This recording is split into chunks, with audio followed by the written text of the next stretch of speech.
रेकॉर्डिंगचं button तर झाली चालू रेकॉर्डिंग. चला मुलांनो, गुड इव्हनिंग सगळ्यांना. काल आपण जिथे थांबलेलो तिथून पुढचं चालू करूया. मला आठवण करून द्या, काल आपण लास्टला कशावर येऊन थांबलो?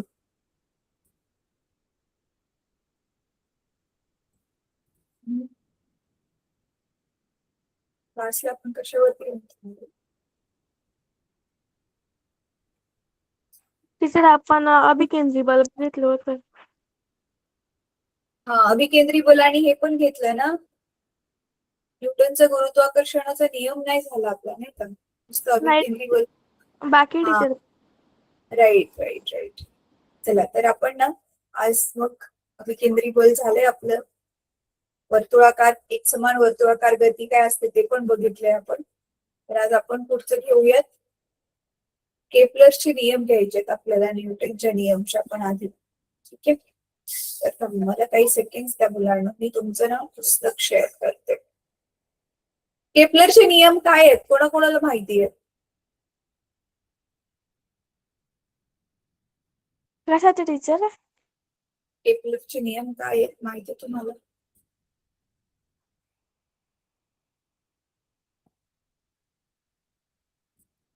मी धडा वाचला नाहीये. अरे थोडस वाचायचं मुलांनो. तुला माहितीये ना काय शिकवलं जाणार आहे, तर थोडस स्वतःहून वाचायचं. तेव्हा कुठे जाऊन तुम्हाला ते एकदम व्यवस्थित छानपैकी समजेल. नाहीतर काय होतं का? हा, केप्लरचा नियम. आता तुम्हाला वाटेल हे केप्लर काय असतं. केप्लर काय माहितीये का? Yes ma'am. सूत्र माहिती. काय आहे केप्लर, काय आहे? शास्त्र.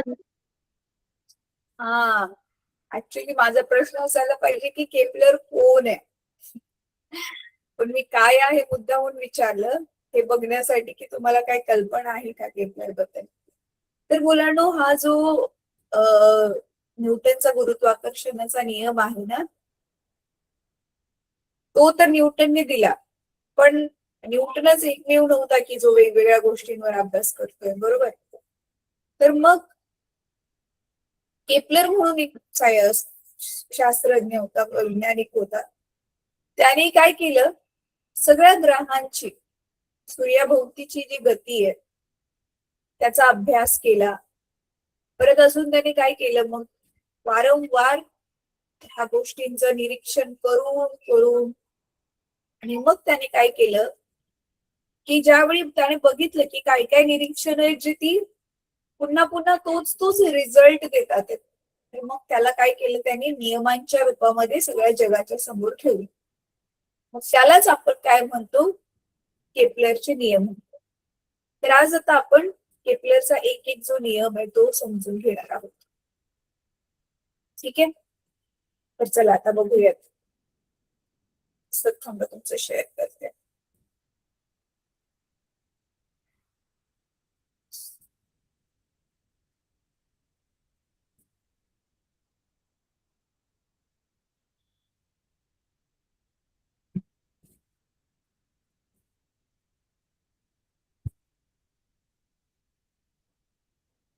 हे बघा, केप्लरचा पहिला नियम, ग्रहाची कक्षा ही लंब वर्तुळाकार असून सूर्य त्या कक्षेच्या एका नाभीवर असतो. तर ह्याचा अर्थ काय आहे? ह्याला मी इकडे घेते. माझा व्हाईट बोर्ड दिसतोय मुलांना? Yes yes. चला ठीक आहे, चांगली गोष्ट आहे. आता बघा, हा नियम मी इथे घेतला. आता ह्याला एक्सप्लेन करते मी तुम्हाला. आपल्याला माहितीये की सूर्याच्या भोवती सगळे ग्रह फिरतात आणि पृथ्वी हा त्याच्यापैकी आपला एक ग्रह आहे. पण ना आपल्याला आधीपर्यंत असं वाटायचं की पृथ्वी पण गोल आहे, पृथ्वीची सूर्याभोवतीची कक्षा पण गोल आहे. तर मग ते केप्लरने सांगितलं की समजा इथे जो आहे तो आपला सूर्य आहे आणि मग सूर्याच्या भोवती ज्या कक्षेत कुठला पण ग्रह किंवा पृथ्वी फिरते ना, ते असं गोल नाहीये, तर ते काय असं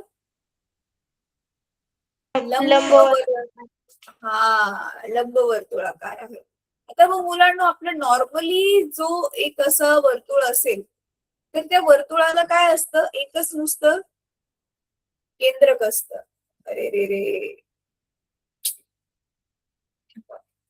माझी स्क्रीन फ्लिकर होते ना? Yes ma'am.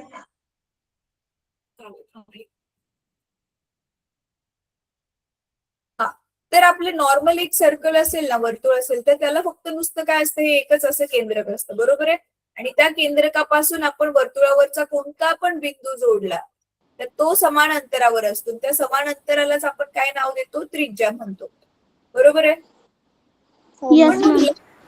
हा, पण ते लंब वर्तुळामध्ये तसं नसतं मुलांना. आता लंब वर्तुळाला जसं की दोन केंद्रक असतात, इथे एक असतं आणि ह्या बाजूला एक असतं, असे दोन केंद्रक असतात. आणि मग आता त्याला केंद्रक नाही म्हणत, त्याला आपण काय म्हणतो आता, नाभी म्हणतो. काय म्हणतो, नाभी. तर ह्याला F1 म्हणतात आणि ह्याला F2 म्हणतात, म्हणजे पहिली नाभी आणि दुसरी नाभी असं, किंवा अजून ए आणि बी असं पण नाव देऊ शकता तुम्ही, ते आपल्यावर आहे. मग आता केपलरचा पहिला नियमच काय सांगतो की ग्रहाची कक्षा, म्हणजे आता समजा हा कुठलाही ग्रह आहे, हा ग्रह फिरतोय, मग ह्या ग्रह ज्या कक्षेतून असा फिरतोय ना, ती जी ग्रहाची कक्षा आहे ही लंब वर्तुळाकार असून सूर्य त्या कक्षेच्या एका नाभीवर असतो. म्हणजे सूर्य एकतर इथे असेल किंवा इथे असेल, दोघांपैकी एका जागेवर सूर्य असेल. समजला पहिला नियम? सोपा होता हा पहिला नियम, राईट. आता दुसरा नियम आपण बघूया. थांबा, हे सगळं घालवते मी, कन्फ्युजन नको. तर दुसरा नियम बघा काय सांग, ग्रहाला सूर्याशी जोडणारी सरळ रेषा ही समान कालावधीत समान क्षेत्रफळ व्यापन करते. म्हणजे काय बघा,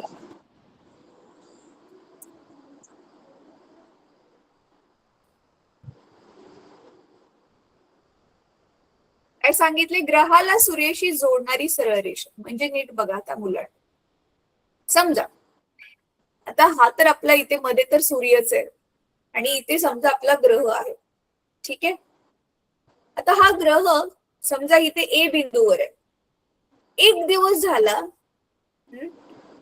एक दिवस पूर्ण झाला आणि समजा तो ग्रह फिरत फिरत इथे आला. मग पहिल्या दिवशी, आणि आपण कधी मानतोय, समजा पहिल्या दिवशी 12 वाजताचा टायमिंग बघितलेला आपण, आणि दुसऱ्या दिवशी बरोबर 24 तास झाल्यावर तो बी बिंदूला आल्यावरती, तेव्हा पण 12 वाजताच त्याची पोझिशन आपण काय केली, मार्क केली. मग तो ए पासून बी पर्यंत आला. आणि मग आपण काय करतोय, ते ग्रहाची जी जागा आहे ती आपण या सूर्याच्या बरोबर केंद्रकाशी जोडली अशी. तर मग आता हा नियम काय सांगतो की मग ए पासून आता बी पर्यंत जाईपर्यंत, ए पासून आता बी पर्यंत जाईपर्यंत त्याने काय केलं, सूर्याच्या केंद्राशी बघा हा काहीतरी क्षेत्रफळ मोजलं त्याने. ह्याला काय म्हणतो आपण मराठीमध्ये, त्या एरियाला वर्तुळ पाकळी म्हणतो ना. समजा इथे सूर्याची जी जागा आहे तिला ओ नाव देऊया. मग वर्तुळ पाकळी म्हणतो की वर्तुळ खंड म्हणतो मुलांना? मराठी त्याला भूमितीमध्ये शिकला असाल.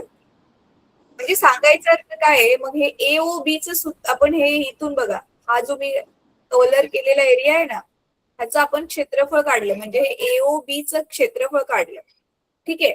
आता समजा मानून चाला हे क्षेत्रफळ येते 20,000 किलोमीटरचा वर्ग. किती येते हे क्षेत्रफळ? 20,000 किलोमीटरचा वर्ग. हा, आता काही दिवस निघून गेले आणि आता जो ग्रह आहे समजा पुढे पुढे येत येत आता तो इथे आला, सी पोझिशनला आला आणि सी वरती आल्यावर बरोबर 12 वाजले असताना ज्यावेळी तो सी वर आला, आपण परत घड्याळाचा टायमर चालू केला आणि मग बरोबर दुसऱ्या दिवशी 12 वाजता तो कुठे पोहोचला 24 तासानंतर, त्या पोझिशनला आपण डी मार्क केलं. ठीक आहे, त्यावेळी पण 12च वाजलेले. मग आता आपण काय करणार आहे, आता मग पहिल्या दिवशीची त्याची जागा आणि परत 24 तास पूर्ण झाल्यानंतरची दुसरी त्याची जागा ही वाली.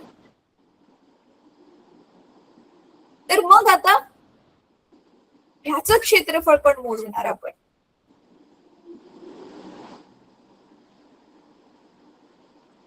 कोणतं वालं क्षेत्रफळ? हे सीओडी,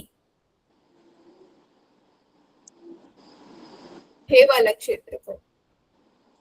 हे वालं क्षेत्रफळ पण आपण मोजलं की मग हे सेम टू सेम केपलरने केलं, त्याला काय जाणवलं, सीओडी ह्याचं पण क्षेत्रफळ काय होतं माहितीये मुलांनो, 20,000 किलोमीटरचा वर्ग. म्हणजे 24 तासामध्ये ह्याने जिथे क्षेत्रफळ जिथे जेवढं व्यापन केले तिथे तेवढंच व्यापन करणार तो. आणि ठीक आहे, आता समजा अजून एक आपण घेऊ, काही दिवस अजून जाऊ दिले आणि समजा आता ग्रह तो जो आहे तो इथे आला, इथे आला आणि एक दिवस झाल्यानंतर ना बरोबर परत त्याची ही नवीन पोझिशन आहे. तर मग आता हे आणि हे आपण जोडलं की मग इथे पण त्याने जे क्षेत्रफळ कापलेलं असेल, समजा हा बिंदू आहे एल आणि हा आहे एम, तर LOM हे जे ते क्षेत्रफळ तो व्यापेल हे पण किती असेल, 20,000च असेल, 20,000 किलोमीटरचा वर्ग. कळला अर्थ? ग्रहाला सूर्याशी जोडणारी सरळ रेषा वाली लाईन ही समान कालावधीत समान क्षेत्रफळ व्यापन करते.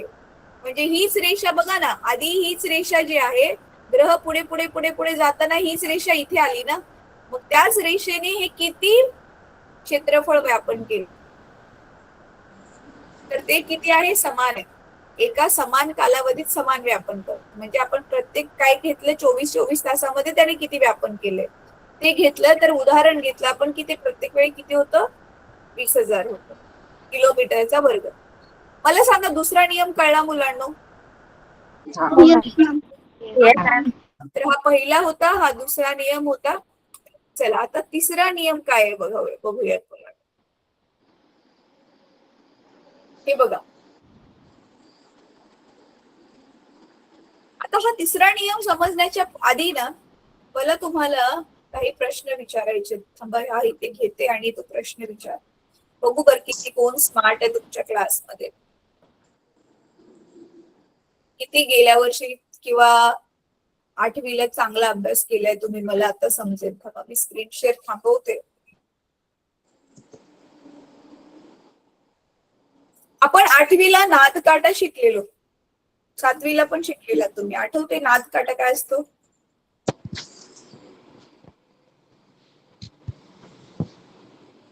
नादकाटा काय असतो? अरे नाही का रे, तो चेंडू लावलेला असतो लोखंडाचा, रस्सी बांधलेली असते, टिंग टिंग टिंग, घड्याळाच्या तर असतो ना, हो मॅम. त्याला तो नादकाटा असतो. हा, मग त्या नादकाट्याचा आपण काय काढतो, आवर्त काळ, आवर्त काळ काढतो. आठवते? हा शब्द ऐकलाय तुम्ही, आवर्त काळ?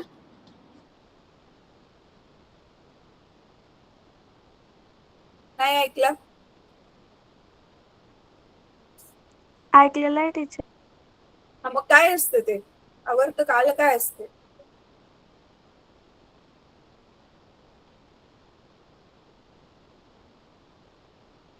टाइम पिरियड म्हणतात टीचर त्याला इंग्रजीत. इंग्लिश मध्ये टाइम पिरियड म्हणतात. Very good Vedika. अरे पण असतं काय नक्की ते? बर, उदाहरण देते मी. समजा हा असा माझा हात म्हणजेच मांडून चालू आहे, झोक्याची रस्सी आहे आणि इथे खाली कुठेतरी असं झोका बांधलाय. तर रस्सी म्हणजे झोका थांबलेला आहे. आता मी काय केलं, त्याला खेचलं, थोडस सोडून दिलं, मग तो माघारी आला, परत गेला, परत माघारी आला, परत गेला, परत माघारी आला, परत गेला, परत झोका झ्विंग झ्विंग झ्विंग झ्विंग चालू आहे. ह्या झोक्याचं तुम्हाला काढायचं आवर्त काळ. कसं काढचाल?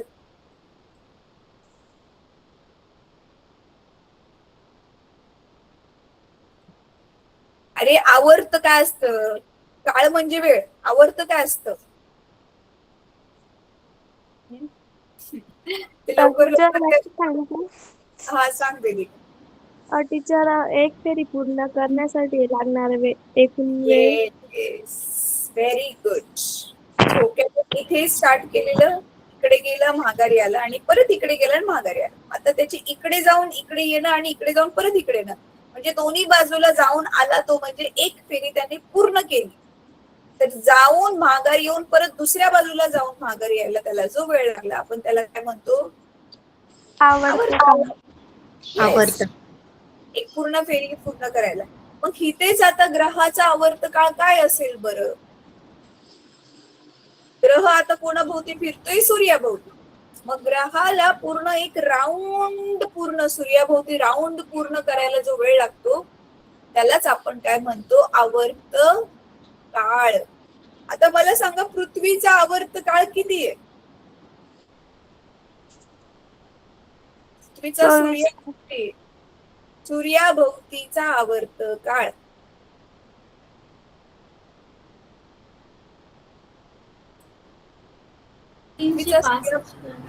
हा व्हेरी. वर्ष. अच्छा, बुधचा किती आहे? बुध ग्रहाचा किती आहे? आपल्या सौरमाळेतील सगळ्यात मोठा ग्रह कोणता आहे रे? सूर्य. गुरु. वाह, कोण म्हटलं सूर्य? सौरमाळेतील सर्वात मोठा ग्रह ग्रह मुलांनो ग्रह गुरु. गुरु सगळ्यात टीचर गुरु आहे. अच्छा, आणि गुरुला इंग्लिश मध्ये काय म्हणतात? ज्युपिटर. येस, बरोबर आहे. चला, तर आता हे का विचारलं मी? अच्छा, मला मग सांगा गुरुचा आवर्त काळ किती माहितीये का? बघा, प्रत्येक ग्रहांचा जरा आवर्त काळ शोधा. पृथ्वीचं जसं कसं 365 दिवस आहे, राईट? तसं प्रत्येक ग्रहाचा मोजा जरा, आणि प्रत्येक ग्रहांची जरा गती पण बघा. तर चला आता हे समजून घेऊया. सूर्याची परिक्रमा करणाऱ्या ग्रहाच्या आवर्त काळाचा वर्ग. आवर्त काळासाठी आपण इंग्रजीमध्ये टी अक्षर वापरतो. का बरं T? T for time period. इंग्रजीमध्ये आवर्त काळाला काय म्हणतात? Time period. तर टी ने सुरुवात होते, टी फॉर टाइम, म्हणून टी शब्द वापरतो आपण. तर सूर्याची परिक्रमा करणाऱ्या ग्रहाच्या आवर्त कालाचा वर्ग. काय सांगितले? आवर्त कालाचा वर्ग आहे हा ग्रहाच्या सूर्यापासूनच्या सरासरी अंतराच्या घनाला समानुपाती असतो. म्हणजे काय? आता बघा मुलांनो, ग्रहाची जागा बदलली, ग्रह इथे असेल तर त्याचं सूर्यापासूनचं एक वेगळं अंतर इथे वेगळं असेल. कारण आता हा आपला लंब वर्तुळ आहे ना, परफेक्ट वर्तुळ नाही की म्हणजे अंतर फिक्स असेल. तर आपल्याला काय करायला लागेल? इथून इथून जेवढ्या लाईन काढू शकतो सगळ्या लाईन काढून ही सगळी काय मोजावी लागतील? सरासरी अंतर, म्हणजे सगळी अंतर मोजून त्याची सरासरी काढायला लागेल. सरासरी काय असते माहितीये ना तुम्हाला? सरासरी काय असते माहितीये ना? Yes ma'am. बघूयात कुणाला माहिती. हा, चला मी उदाहरण देते. समजा, नीट ऐका. समजा तुमची ना 20 मार्काची परीक्षा होती. किती? 20 मार्काची परीक्षा होती गणिताची. तुमच्या टीचरने अचानक सरप्राईज टेस्ट घेतली आणि त्या दिवशी असं मानून चाला की परीक्षा खूप जवळ आली म्हणून बरेच विद्यार्थ्यांनी दांडी मारली. वर्गामध्ये फक्त 5च विद्यार्थी प्रेझेंट होते. किती विद्यार्थी प्रेझेंट होते? फक्त 5. आणि मग त्याच 5 विद्यार्थ्यांची सरप्राईज टेस्ट टीचरने घेतली 20 मार्काची. आता 5च विद्यार्थी होते, पटकन लगेच टीचरने पेपर झाल्यावर करेक्शन पण करून दिलं. तर एका विद्यार्थ्याला मार्क आले 15, एकाला आले 14, एकाला आले 13, एकाला आले 16 आणि एकाला आले 17. सो 14, 15, 16, 17 आणि 15 पण. 14, 15, 16, 17 आणि अजून 13. एकाला आले, अजून 15 आले. आता हे 5 विद्यार्थ्यांचे 5 वेगवेगळे मार्क मी सांगितले. 2 जणाला 15 मिळालेत, एकाला 14 मिळालेत, एकाला 13 मिळालेत, एकाला 16 मिळालेत, एकाला 17 मिळाले. आता सरासरी सांगा मला, सरासरी मार्क किती मिळाले? कसं काढणार सरासरी?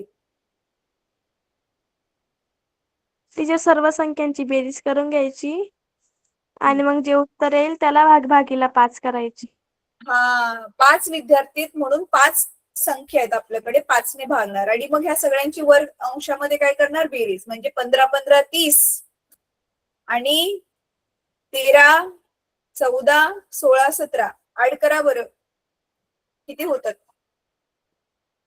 90. 15 अधिक 90 होतात. 77. ते 77. 90 नक्की किती होतात? टीचर 14, 15, 15, 16, 17 हेच ना? 13, 14, 15, 15, 16. अरे हा, सॉरी, मग तर 6 संख्या झाल्या. टीचर एक तुम्ही संख्या सांगितलं होतं 13 14. हा, 13 सांगितलं नव्हतं मी, बरोबर. 14, 15, 15, 16, 17. टीचर उत्तर 77 आहे. बरं, मग ठीक आहे. 77 जर उत्तर येत असेल तर 77 ला आपण कशाने भागणार? 5 ने. टीचर 63.4. हा, जे काही येते 63.4 नाही येणार बेटा, चुकीचं झालं. 20 सरासरी म्हणजे 20च्या आतच येणार ना, 20च्या आतच सगळ्यांचे मार्क आहेत. सरासरी म्हणजे काय? म्हणजे सगळ्या मुलांना कुठे किती नंबरच्या आसपास मार्क्स मिळाले. तसं हे कॅल्क्युलेट करायची गरज नाही. 15 2 वेळा रिपीट झाले, 15 पेक्षा एकच अंक छोटा आहे, 14 आणि मग 16, 17 आहे. म्हणजे सरासरी 15च्या आसपास येईल. मग आपण काय म्हणणार? 15च्या आसपास मार्क मिळाले मुलांना. सरासरी म्हणजे कळते सरासरीचा अर्थ काय असतो. मग इथे आपण तेच करणार आहे. सूर्याचं अंतर काय, सगळी अंतर मोजणार. आता खूप अंतर होतील, ग्रह कुठे कुठे होताना त्या प्रत्येक जागेपासून ही सगळी अंतर आपण मोजणार आणि ही जी मग अंतर मोजली सगळ्यांची बेरीज करून त्याची सरासरी काढणार. आणि समजा आता त्या सरासरी अंतराला आपण नाव देऊया आर. मग आता हे काय सांगतो?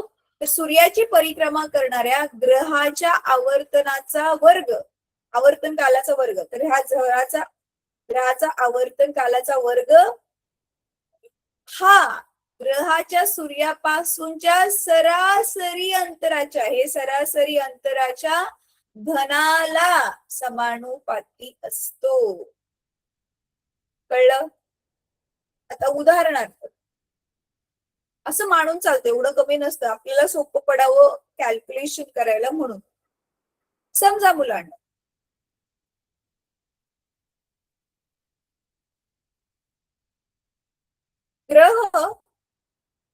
एक ग्रह आहे, समजा त्याचा आवर्तन काळ जो आहे तो 2 सेकंड असताना त्याची जी सरासरी अंतर होतं सूर्यापासूनच, समजा ते होतं 2 मीटर. कळते? म्हणजे टी 2 सेकंड आहे आणि आर 2 मीटर आहे. तर मग तुम्हाला ऑलरेडी माहितीच आहे, आपण समानुपातीचं चिन्ह काढून काय करतो? हे खाली येणार आणि समानुपातीचं चिन्ह काढून आपण काय लिहिणार? शून्योत्तर स्थिरांक के. मग आता के ची किंमत काढा. के ची किंमत काढा. मॅम टी बरोबर 25 दिलाय का तुम्ही? 2 सेकंद भेटत आहे. एस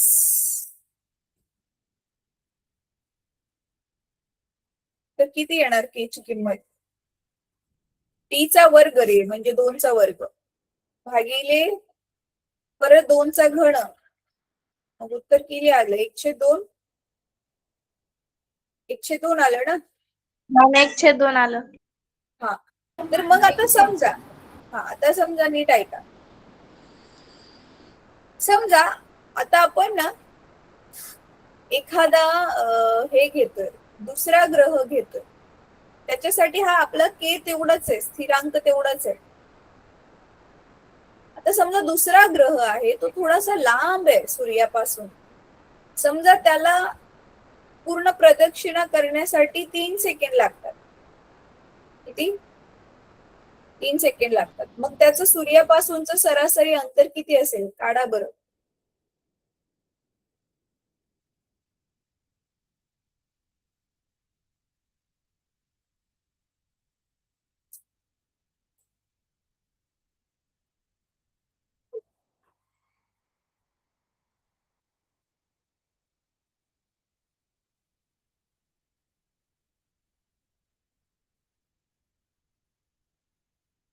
एवढा वेळ नाही आपल्याकडे.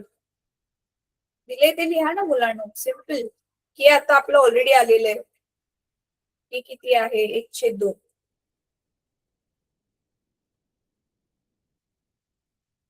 अजून काय दिलंय? टी दिलाय 3 सेकंड. आर काढायचंय आणि आपलं सूत्र काय आहे ऑलरेडी? टीचा वर्ग भागिले आरचा घन.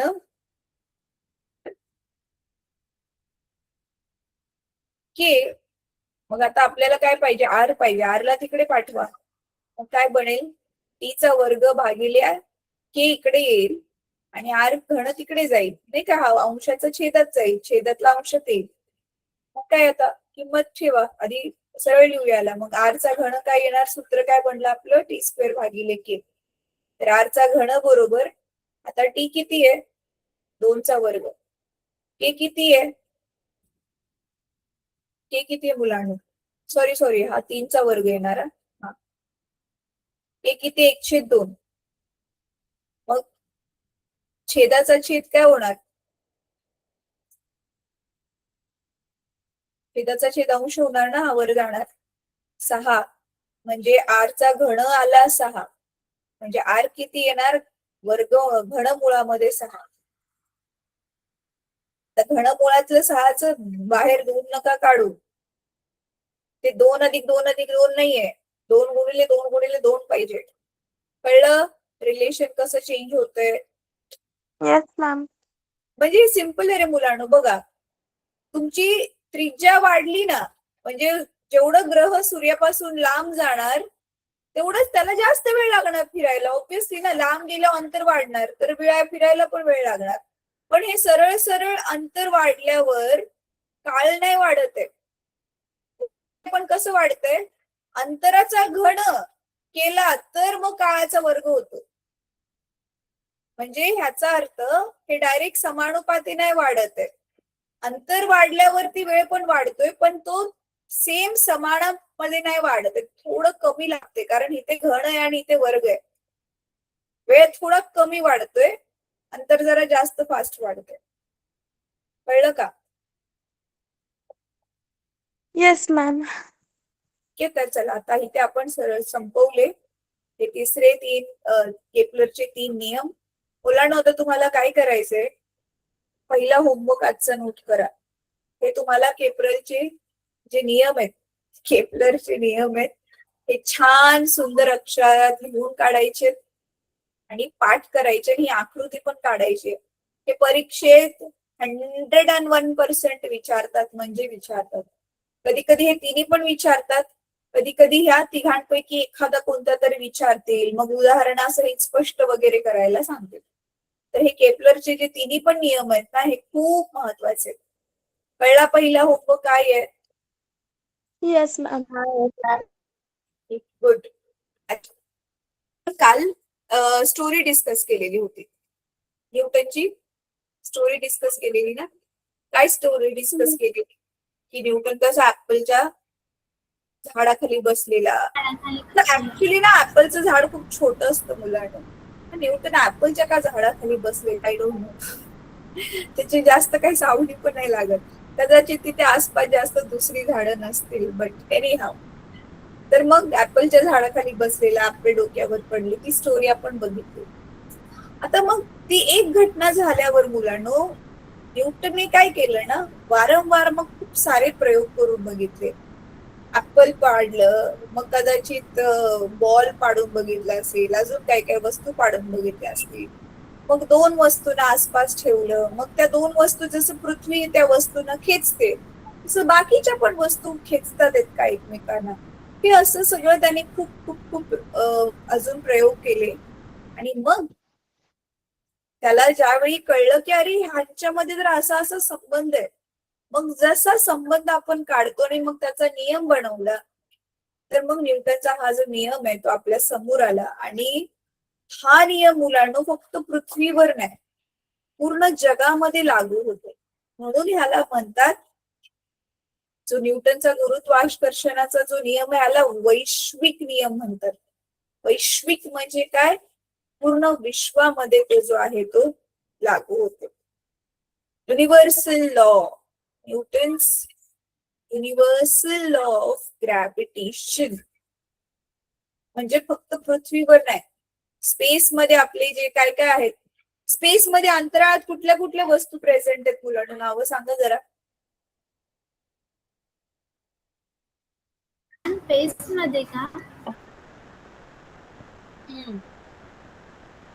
अंतराळात कुठल्या कुठल्या वस्तू आहेत?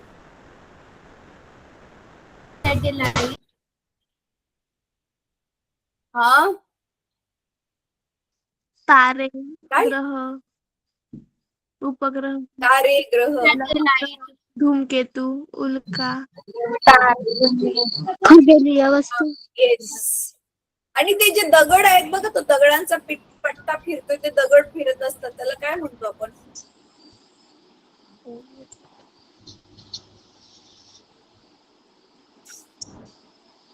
एक दगडांचा मध्येच पट्टा आहे माहितीये ना, आपण तुम्ही सौर्यमंडळाची आकृती काढल्यावर कुठल्या दोन ग्रहांच्या मध्ये आहे तो पट्टा?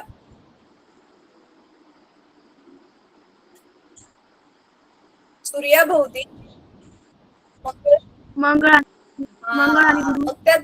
मग त्या पट्ट्यामध्ये जे दगड फिरतात त्या दगडांना काय म्हणतो आपण?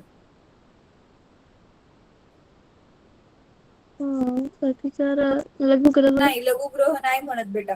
इंग्लिश मध्ये आपण त्याला उल्कापिंड, उल्कापिंड. येस, उल्कापिंड म्हणतो त्याला, बरोबर. इंग्रजीमध्ये आपण त्याला म्हणतो ऍस्टेरॉइड्स. ऍस्टेरॉइड्स पृथ्वीकडे यायला लागल्यावर आपण त्याला म्हणतो मिटिओर्स. तेच टीचर ग्रहिका पण म्हणून. ते उल्कापिंड. मग आता हे मी जो मग गुरुत्वाकर्षणाचा नियम म्हणते ना, ह्या सगळ्याच वस्तूंवर तो लागू होतो. मग आधीपर्यंत लोकांना काय वाटायचं की नुसतं पृथ्वीकडेच गुरुत्वाकर्षण आहे, की पृथ्वीच फक्त सगळ्या गोष्टींना स्वतःकडे खेचते. नंतर मग न्यूटनने सांगितलं की नाही, असं नाहीये. ह्या जगामध्ये एकदम छोट्यातली छोटी जरी वस्तू असली पण तिचं स्वतःच काहीतरी वस्तुमान असेल, तर ती प्रत्येक दुसऱ्या वस्तूला काय करते, स्वतःकडे एका विशिष्ट बलाने खेचते. आणि त्या बलाला आपण काय म्हणतो, गुरुत्वाकर्षण. आकर्षण बल आहे, गुरुत्वाकर्षण, आकर्षण करणार गुरुत्वाकर्षण बल. कळलं? इंग्रजी येस. ग्रॅव्हिटेशन. मग आता हा फोर्स, हे जे बल आहे ते कसं मोजायचं, नक्की ते बल मोजायचं कसं? मग त्याच्यासाठी न्यूटनने जो आहे तो एक सिद्धांत दिला. त्याने काय सांगितलं की समजा आपल्याकडे की नाही दोन वस्तू आहेत, इथे एक वस्तू आहे आणि इथे एक वस्तू आहे. आणि त्या दोन्ही वस्तूंना आपण काय घेतलं, त्यांच्या केंद्रकापासून एकमेकांशी जोडून एक लाईन काढली. म्हणजे त्यांच्या दोघांमधलं अंतर मोजण्यासाठी काय करणार आपण, केंद्रापासून त्यांचं अंतर मोजणार असं. तर समजा आता पहिल्या वस्तूचं जे वस्तुमान आहे ते M1 आहे, दुसऱ्या वस्तूचं जे वस्तुमान आहे M2 आहे. दोघांकडे पण वस्तुमान असल्यामुळे ही M1 वस्तू काय करेल, त्या M2 ला स्वतःकडे खेचेल आणि M2 पण काय करेल, M1 ला स्वतःकडे खेचेल. मग आता स्वतःकडे ती ज्या बलाने खेचतात आहेत, त्या फक्त दोन वस्तूंबद्दल बोलतोय ना, तर हे दोघांचं बल एकमेकांवर समानच असेल. कळते का मुलांना? हे जे आकर्षण बल आहे ना ते समानच असेल, म्हणून हे दोघांचे जे बल आहे ते Fच असणार आहे. आता मग हे न्यूटनने काय सांगितलं, मग हे जे बल आहे हे कसं मोजायचं आपण, तर हे बल त्या दोन्ही वस्तूंच्या वस्तुमानाचा जर आपण गुणाकार केला तर त्या गुणाकाराला ते समानुपाती असतं आणि दोन्ही वस्तूंच्या मधलं अंतर घेऊन, ते अंतर समजा डी आहे, ते अंतर घेऊन जर त्याचा वर्ग केला तर त्याला काय असतं, ते व्यस्तानुपाती. इथे समानुपाती, इथे व्यस्तानुपाती. ऑब्विसली ना रे, अंतर कमी केल्यावर बल काय होईल, वाढेल ना, जवळ आल्यावर अजून जास्त आकर्षण वाढेल ना. जसं आपलं चुंबक असतं, दोन चुंबक जवळ आणले की पटकन चिटकतात की नाही, कारण चुंबकीय बल काय होतं, वाढतं अंतर कमी केल्यामुळे. तसंच इथे अंतर कमी केल्यावर बल वाढतं, अंतर वाढवल्यावर बल कमी होतं. पण ते सरळ सरळ वाढत कमी नाहीये, वर्ग पण आहे तिथे. आता ह्याला उदाहरण घेऊन आपण समजूयात. ठीक आहे, आता आधी हे संपूर्ण करूयात. मग त्याने काय केलं, ह्या दोघांना एकत्र केलं. मग अंशामध्ये M1 M2 समानुपाती आणि छेदामध्ये D चा वर्ग व्यस्तानुपाती. मग तुम्हाला माहिती आहे हे चिन्ह आपण समानुपातीचं काढणार आणि तिथे आपण काय घेतो, एक शून्योत्तर स्थिरांक K घेतो आणि बाकीचं तसंच्या तसं घेतो. पण आता न्यूटनने मग काय केलं, ह्या शून्योत्तर स्थिरांकाची ना परत खूप सारे प्रयोग करून करून करून करून त्याने किंमत काढली आणि त्याला नाव दिलं जी. काय नाव दिलं, जी. ह्याला इंग्लिश मध्ये म्हणतात युनिव्हर्सल ग्रॅव्हिटेशनल कॉन्स्टंट, वैश्विक गुरुत्वीय स्थिरांक ज्याला आपण मराठीत म्हणतो. त्याने खूप सारे एक्सपेरिमेंट केल्या आणि मग त्याला कळलं, अरे ह्या जी ची जी किंमत आहे ती सगळीकडे सेमच आहे. काय आहे किंमत, 6.67 इंटू 10⁻11 न्यूटन मीटर स्क्वेअर पर केजी स्क्वेअर. कळलं, कळलं मुलांना. आणि मग न्यूटनला नवीन सूत्र मिळालं, जी M1 M2 भागिले R चा वर्ग. R चा वर्ग घ्या किंवा D चा वर्ग घ्या. आता ह्याचं एक उदाहरण घेऊन आपण समजूया. आता समजा M1 1 किलो आहे मुलांना, ती 1 किलोग्राम आहे, जो आहे तो 2 किलोग्राम आहे. आणि समजा हे D 1 मीटर अंतर आहे, म्हणजे दोन वस्तूंना आपण 1 मीटर अंतरावर एकमेकांपासून लांब ठेवलेले आहे. एका वस्तूचं वस्तुमान 1 किलो आहे, 1 किलोग्राम, दुसरीचं 2 किलोग्राम आहे. आता दोघांमधला तुम्हाला हे गुरुत्वाकर्षण बल म्हणजे ही F ची किंमत शोधायची. चला, सूत्र समोरच आहे, कॅल्क्युलेट करा. आणि मी खूप सोप्या सोप्या किमती दिले तुम्हाला सोडवायला, 1 2 अशा, तर पटकन करू शकता. सांगा सोडवून मला उत्तर.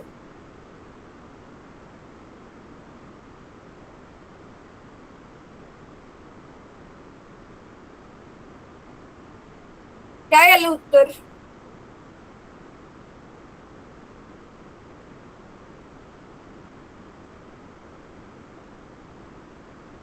झालं. याच्यात किमती ठेवा रे.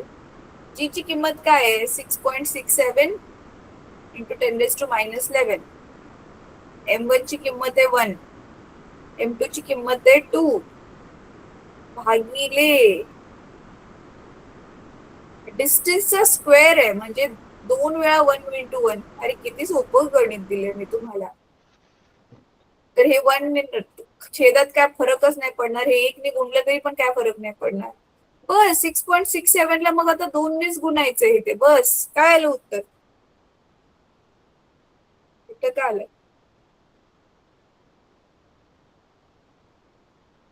7 दुनी 14, अच्छाला गेला 1, 6 दुनी 12 आणि 13, अच्छाला गेला 1, परत 6 12 आणि 1 13 आणि 0.2. Yes, 13.34 into 10⁻11. आणि जे की हे बल आहे कशामध्ये येणार आहे, न्यूटन मध्ये. तर बल किती आलं, दोघे एकमेकांना किती बलाने खेचतील, 13.34 इंटू 10⁻11 न्यूटन त्या बलाने एकमेकांना खेचते. ही -11 म्हणजे कळते तुम्हाला मुलांना, ह्याचा अर्थ 0.0000 11 शून्य आणि मग लास्टला जाऊन 1334, म्हणजे किती कमी आहे बघा, 0.0000. म्हणून हे जे गुरुत्वाकर्षण बल आहे ते खूप कमी असतं आणि म्हणून आपल्याला आसपास आपल्या साध्या गोष्टी ज्या आहेत त्या एकमेकांकडे खेचलेल्या दिसत नाही. नाहीतर काय झालं असतं मुलांनो,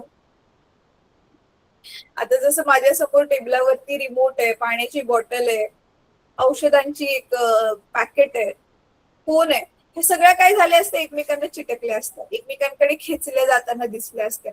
इव्हन आपण पण मग आता आपल्यापेक्षा जड वस्तू बऱ्याच आहेत ना घरात, जसं हा टेबल माझ्यापेक्षा जड असेल, कपाट माझ्यापेक्षा जड असेल, तर ह्या जड वस्तूंनी मला स्वतःकडे काय घेतलं असतं, खेचून घेतलं असतं. मग आपण धडाम करून जाऊन आदळलं असतं मग त्या जड वस्तूंवर.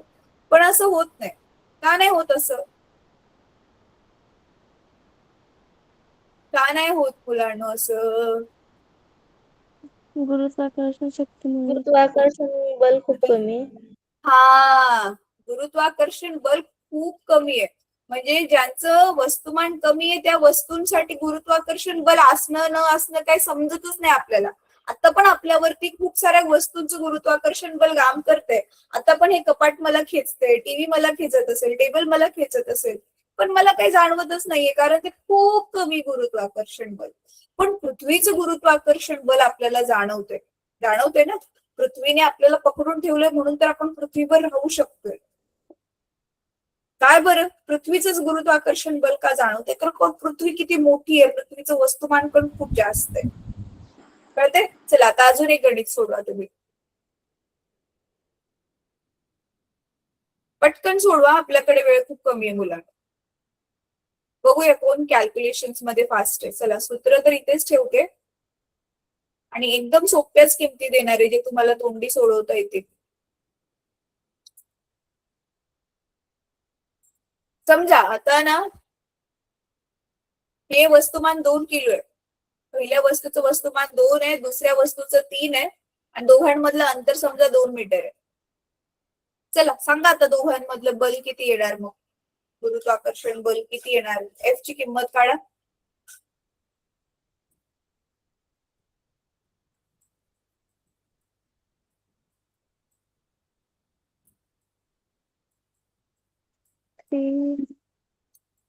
अरे किमतीमध्ये ठेवा ना डायरेक्ट पटपट मुलांनो. जी ची किंमत किती आहे? 6.67 इंटू 10⁻⁻11.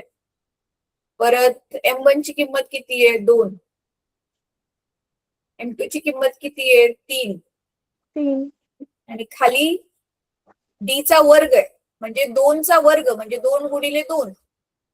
इथला 2, हा इथला 2 कट आणि इथे 3 ला 2 ने भागणार म्हणजे 3 चे 2 तुकडे करणार, बरोबर आहे? 3 चा म्हणजे अर्धा करणार आपण, तर इथे येणार 1.5, बरोबर? मग आपल्याकडे काय आलं आता? 6.67 इंटू 1.5 इंटू 10⁻⁻11 झालं. ह्या दोघांना गुणायचंय, उत्तर येईल. जे पण उत्तर येईल त्याला -11 दाखवणार, घातांक 10चा आणि न्यूटन, हे येणार तुमचा आन्सर. ठीक आहे. आता एक खूप इंटरेस्टिंग गोष्ट मुलांना, ही गोष्ट लक्षात ठेवा. हे असं वालं गणित आता मी जे सांगणार आहे ना, हे असं वालं तर येतच, पण आता मी जे सांगणार आहे ते पण येतं. नीट ऐका. समजा आधी 2 वस्तू अशा ना एकमेकांपासून D अंतरावर होत्या. किती? D अंतरावर होत्या. आता काय केलं ना आपण काय केलं, त्यांच्यामधलं हे जे अंतर आहे ना अचानक दुप्पट केलं, वाढवलं. म्हणजे आधी जे D होतं आता त्याला 2D केलं. मग समजा ह्या दोघांमधला आधीचा जो बल होता आकर्षणाचं त्याला आपण F1 नाव दिलं आणि आता हे नवीन आकर्षण बल आहे, अंतर वाढवल्यामुळे बल बदलणार ना, ते F2 आहे. तर मग आता F1 आणि F2 मधला तुम्हाला काय सांगायचंय? संबंध सांगायचाय. म्हणजे F1 जास्त असेल का F2 जास्त असेल की दोन्ही समान असतील, आणि जर दोघं समान नाहीये तर दोघांमध्ये काय रिलेशन आहे, संबंध काय येतोय तो सांगायचा. चला कोण सांगेल बरं? टीचर F2 जास्त असेल. F2 मोठं असेल. F2 जास्त असेल. अंतर वाढवल्यावर बल वाढेल की कमी होईल बेटा? सॉरी हा. टीचर, बल कमी होईल. हा, मग कमी होईल तर ते किती कमी होईल ते पण सांगायचंय. बघा आता ह्याला लिहायची पद्धत कशी आहे, लॉजिक बरोबर लावले, अंतर वाढवलं बल कमी होईल ते बघताय. तर आता आपण काय करूया ना, आधी आपण सूत्र लिहूया. बघा F1 साठीच आधी काय सूत्र लिहिणार आपण, F1 G M1 M2 भागिले D चा वर्ग. D. आता F2 कसं लिहिणार आपण, G M1 M2 सेमच आहेत कारण वस्तू त्याच आहेत, वस्तूंना नाही बदलले. आता D च्या ऐवजी काय येणार, 2D येणार. 2D. हा 2D चा वर्ग. ठीक आहे. मग आता ह्याला आपण समीकरण 1 नाव देऊया, ह्याला समीकरण 2 नाव देऊया आणि आता समीकरण 2 ला 1 न भागूया म्हणजे आपल्याला फरक कळेल. तर बघा डाव्या बाजूला डाव्या बाजूने भागणार आणि उजव्या बाजूला उजव्या बाजूने भागणार. सो जी M1 M2 इथे काय होतं, 2D चा वर्ग मुलांनो काय होईल मग, 2 चा वर्ग 4 आणि D चा वर्गचा D चाच वर्ग भागिले. आता हे F1 ची उजवी बाजू ना ती खाली लिहिणार आता आपण, तर G M1 M2 भागिले D चा वर्ग. तर आता बघा तुम्ही, G cancel, M1 M2 M1 M2 cancel आणि हा जो D आहे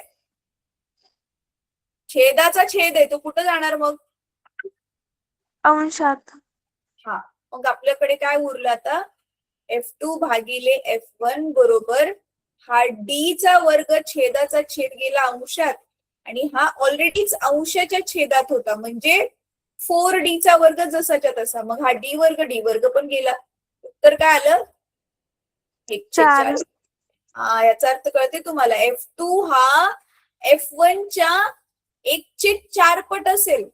याचा अर्थ समजा F1 तुमचा 20 न्यूटन होता. F1 किती होता, 20 न्यूटन. 20 हा. न्यूटन. आता F2 किती आलं मग, 4 एके 4 4 पंचे 20 म्हणजे बघा डायरेक्ट 20 न्यूटनचा 5 न्यूटन झाला. तो किती कमी झाला, 4 पटीने कमी झाला. कळलं, म्हणजे Yes. वस्तूमधलं अंतर दुप्पट केलं की बल 4 पट कमी झालं. कळते. Yes ma'am. Yes, ma'am. अच्छा, आता मुलांनो एक प्रश्न घ्या, होमवर्क घ्या. चला पहिला होमवर्क तुम्ही मगाशी लिहून घेतलाय. Yes, ma'am. येस मॅम लिहिला. पहिला होमवर्क मगाशी घेतलेला आहे. दुसरा होमवर्क बघा काय करायचंय तुम्हाला, गुरुत्वाकर्षणाचा जो नियम आहे ना, पहिला होता केपलरचे नियम लिहायचे ते, दुसरा होता हा गुरुत्वाकर्षणाचा जो नियम आहे त्याचं जे वाक्य आहे ना ते व्यवस्थित लिहून त्याचं जे आपलं गणितीय रूपांतर सगळं व्यवस्थित छानपैकी लिहून त्याला पण पाठ करायचं मुलांना. बघा कुठून ते कुठपर्यंत, हे बघा या सिद्धांतानुसार पासून इथपर्यंत जसंच्या तसं छापायचे आणि त्याच्यानंतर ना इथून तिथपर्यंत जसंच्या तसं छापायचं, आकृती पण काढायची. कळलं मुलांनो. Yes, ma'am. Yes ma'am. हे दुसरा होमवर्क. आता तिसरा होमवर्क पटकन सांगते. तिसऱ्या होमवर्क मध्ये काय करायचंय तुम्हाला, चला मी गणित देते पटकन लिहून घ्या.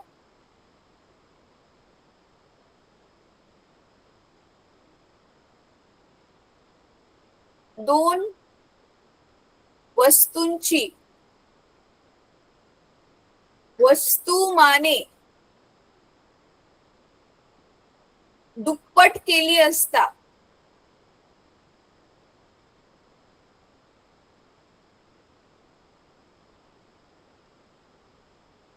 दोन वस्तूंची वस्तुमाने दुप्पट केली असता, हे चांगलं नाही लिहिते, त्यांच्यातील गुरुत्वाकर्षण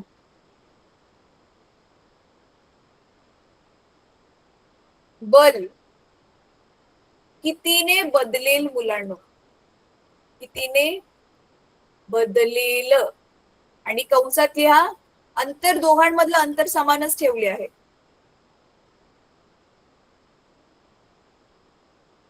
प्रश्न समजलाय. Yes ma'am. Yes. प्रश्न समजला तुम्हाला? Yes ma'am. हा तिसरा प्रश्न आहे. ठीक आहे, होमवर्क साठी.